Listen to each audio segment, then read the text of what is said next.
Good morning to the VDMA Circular Economy Pavilion. Today we're talking about plastics recycling challenges and visions. Today we have here as guests, number one is David Ahern, and sorry, I got it wrong. It is Kevin Ahern. That's correct. Yeah. Right, Kevin Ahern, co-founder and CTO of Bureo.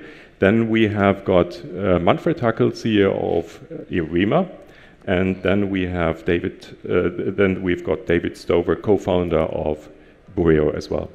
So, good morning, gentlemen. Good morning. Good morning. The whole story we are talking about today is about plastics, it's about oceans, it's about marine litter, and it's about recycling. And it all started with surfing. So what's the story about this? Yeah, it's kind of a weird place for a recycling story to start, but David and I we grew up on the ocean. My dad was really passionate about surfing, so he taught me at an early age both to enjoy the ocean, but also that it was really important to protect the places that you love. So when I was a kid, maybe 10 or 11, we founded the local chapter of the Surfrider Foundation, which is a nonprofit focused on plastic prevention for the oceans. And I think ever since then, it's been something that we've been passionate about. And David and I both studied at university together. We both went on in our respective careers in engineering, Dave more on the finance side, myself more in design, but had always had this passion for the ocean, and we had always been surfing. And we came together with Ben, the third co-founder, probably about 8 years ago at this point, and really all shared this common collection for passion for the ocean, but also a desire to do something positive about it. So at Bureo, we got started with this idea of, can we collect sort of just general marine litter, and can we work with that and create something like a product from it? And then I think what enabled us to go further and create high-value, long-lasting products, which is what our focus is, was identifying a single source, in our case fish nets, of plastic pollution that was ending up in the oceans, working with fishermen and working with our partners to prevent that from ending up in the ocean, and then creating high-value, long-life products from it. So that's kind of how we got started. And that was in California, or where did that start? We actually all met in Sydney, Australia, of all places. But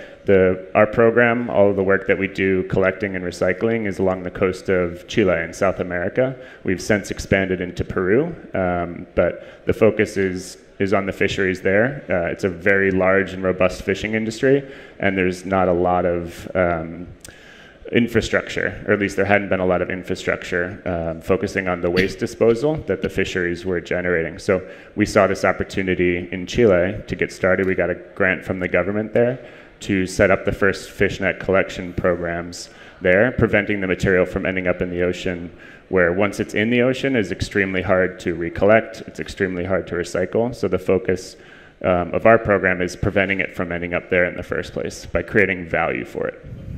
David, as a financial guy, I mean, does this make sense?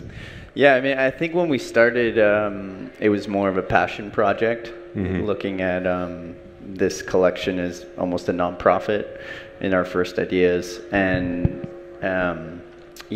this program in Chile, we were urged to put a business plan around it. And Ben on our team studied life cycle assessment, and he focuses on sustainability.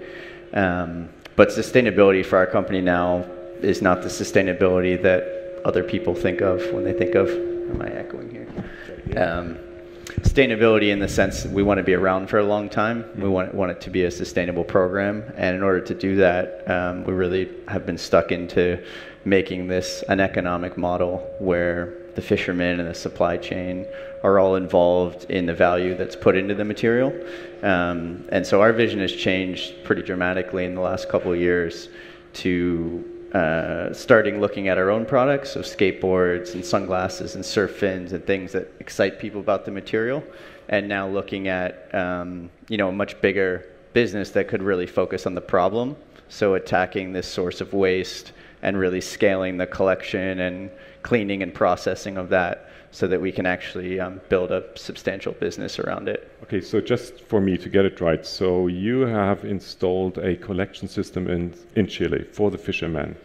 Then you collect all those nets. What happens with the nets then? Yeah, we actually now, our programs are really focused on education first. So we approach the fisheries and explain that the material has value. We're doing that in Peru and Argentina and Uruguay now as well. We manage a couple of warehouses where that material is collected. And I'd say that our critical role is the education, the logistics to transport that material, and then the cleaning and sorting of that material with any recycling program. And then from there, the material can go into recycling supply chains. So we work with various partners on breaking down that material and then processing it into, say, pellets, like on the Arima machine, and then injected molded partners around the world. So we work with partners now in Europe, the US, Mexico, Asia, South America, to inject those materials into products. Okay. Manfred, you're a machinery guy. Are you also a surfer? No. Okay, what made you become part of that game? What made you become involved in recycling? What was your starting point? No, I go maybe one step further back. Because our founders were also kind of pioneers or visions, because 36 years ago the company was founded for plastic recycling, and 36 years ago it was absolutely not really a business, but they said and believe that it will come, yeah? And nowadays it is quite strong. The last decades were already quite positive, the last 3 years very well. And yeah, for me, sure, it's also, I'm now 24 years with the company, and it's also a passion for me to show the value, as it is shown that FisherNet has a value to the plastic industry, that we can make out of it again products with recycled content. And our strategy is for that: develop products, develop technologies, develop business models for the plastic industry. But what was your starting point? I mean, what motivated you to say, yes, that's the right business? Because you just said, actually, the business case was not good. It's good now. Yeah. But what made you go to the recycling? Yeah, because in the end, it's something positive. And if you can work in something positive field area, it's quite even better. Everybody has to work, but if you work on a positive side to bring in a value to the world, sure, it's the best what can happen. And in the 24 years what I'm now with the company, it's changed dramatically in a positive further way. And due to that, not only me, I think all our entire team is happy to do something in this direction. Okay, so actually all of you are pioneers in that area. But you come from California, you are in surfing, you come from Austria, somewhere in the mountains, and build machines. Yes. What made you come together? Well, I think a big part about, we talked about here at the big part of circular economy is collaboration. And there's a lot of things that we could not do without partners like Arima. Our focus, as Dave talked about, is really on the education of the fishermen. It's on the collection of the materials and making sure that we have a very clean and consistent raw material for a recycling process. Our specialty is nowhere near, creating and developing machines to process it. We rely on partners like Arima, and we rely on our recycling partners who produce the pellets for us with their equipment to then create value for this raw material. Without what we're doing, there wouldn't be value for our products, but without the pelletizers and without the partners that we have in recycling, we wouldn't have the ability to create that value. So really what it is a collaborative effort. Nothing is built by one team, but rather we rely on all of our partners in the supply chain to make what we're doing a reality. Yeah, well, this sounds like a really global approach, because Chile, California and Austria are not really neighboring countries. It is a great project. Gentlemen, I wish you a lot of success for this project, because this is something we really need in our industry. Is there any wish you guys have to the plastics industry? You've got a wild card now. Yeah, I think We were talking yesterday in the VDMA booth about this idea of redesign. And I think not just redesign of products, but redesign of the whole system.